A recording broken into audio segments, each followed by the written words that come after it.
நேற்று எங்கடி போன? எலக்ட்ரிக்கல் லேபுக்கும் வரல. உங்கள் அம்மா வேற நேற்று கால் பண்ணி கேட்டுகிட்டே இருந்தாங்க. அதுவா, நேற்று நானும் சரவணனும் ஈஸியாரில் லாங் ட்ரைவ் போயிருந்தோம். ஸோ அதான். இது நம்ம சீனியர் கூடவா? ஆமாம், செம்ம ஹாப்பியாக இருந்துச்சு தெரியுமா. சரி, எப்போ வீட்டுக்கு போனீங்க? வீட்டுக்கெல்லாம் போகலடி, நேற்று அங்கே செம்ம மழையா, ஸோ அங்கேயே ஸ்டே பண்ணிட்டேன். என்னடி சொல்கிற? என்னமோ போ, நல்லா இருந்தா சரிதான்.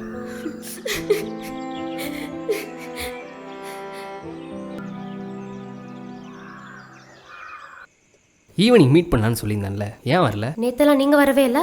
அதுவா, நேற்று ஒரு சின்ன வேலை விஷயமா ஈஸியாக வரையும் போயிருந்தேன். வரும்போது செம்ம மழை. நேற்று ஃபுல்லாக ஞாபகம் தான் தெரியுமா. நிற்காம போயிரு அந்த மழை. கூட நீ மட்டும் இருந்திருந்தனா செம்ம ரொமான்டிக்காக இருந்திருக்கும். கலை, நம்ம ஒரு ரைட் போகலாமா?